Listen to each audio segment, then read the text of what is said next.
It's a big one. I think you kind of understand what this means in the standings because the Spartans were the closest team to you for that fifth spot. Yeah. Now you have the 2-game separation, at least for the time being. I know you're going to see them again. You also have the tiebreaker. So what does this mean towards what the ultimate goals are for the squad? Yeah, I think some people would probably, shy away from talking about it. We've been pretty open about it, but we also know the job's not done yet. There's still a scenario where we don't get in, so we're just taking it a game at a time. And I think tonight was a good way to get back to our winning ways because we had a little bump in the road there with Amani, Upper St. Clair, and Lebo on Tuesday. So it was good to get back on the winning side and see that number go up, that magic number we've been talking about. Well, I'm sure you probably saw or at least read that Gordon had 30 points in that loss against Amani. He had a terrific game. You held him to 8 points tonight. So he's a guy who can light it up, but really your defense took him out of his rhythm. He didn't score at all in the fourth quarter. How did you do well defending him?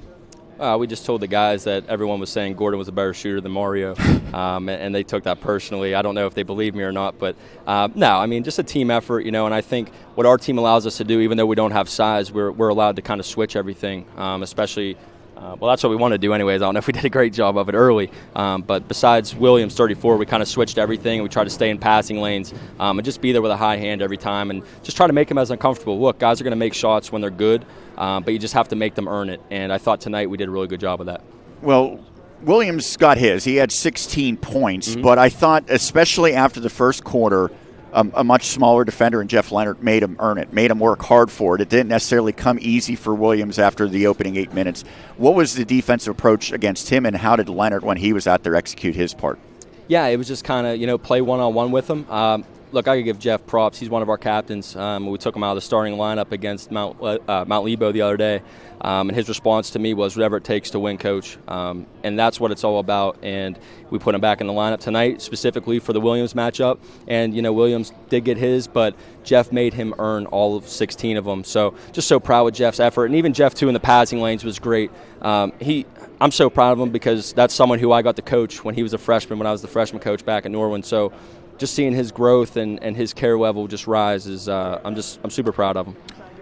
Steph Janikis hit a really big shot because I know a lot of times if you can get anything to give you momentum heading into the locker room, that counts. And it seemed like whether that was the direct cause of it or not, your team came out at a different level of intensity to begin the third quarter. So how much value goes into finishing the first half strong? Oh, it's huge. But I'd be lying if I said I didn't get into him a little bit at halftime. But we'll give Steph credit for his shot. But no, it's huge, and we've had a couple of those this year where not always the end of the half, but like the end of a first quarter or end of a third quarter. I know Mario has a handful of those at the buzzer. It's huge. It gives you that spark, that momentum, and even if you're down by like a couple points, like a 10 or 12 point deficit, and you make a shot to get to single digits, it's huge. So anytime we can get one of those, at the buzzer is always huge. We failed at the end of the third, bad execution, but we'll work on it. Lastly, it's rare that you play section games on back-to-back days, but that was kind of inevitable because this game got postponed twice, so you had to play it at some point. You're going against a heck of a team in Central Catholic that has really seemingly found a higher level of play. So to turn around 24 hours from now, albeit at home, what's going to be key for your team to be ready? Well, I think we've played back-to-backs 4 times this year with tournaments, and then we had one last week with Upper St. Clair and Amani, and I think we've always been better on the second day. So hopefully we carry that into tomorrow. But Central's going to be tough. It's always tough to play them. They're well coached. They got athletes everywhere. So the message tonight's going to be, hey, rest up, and then just come with everything tomorrow. Throw our best punch, and we tell them all the time, we got the talent. We just got to trust in ourselves, believe in one another, and I think we could truly beat anybody. But tomorrow it's Pittsburgh Central, so just focusing on them. Cam, thanks so much for doing this. Congrats on the big victory. Thank you. Appreciate it.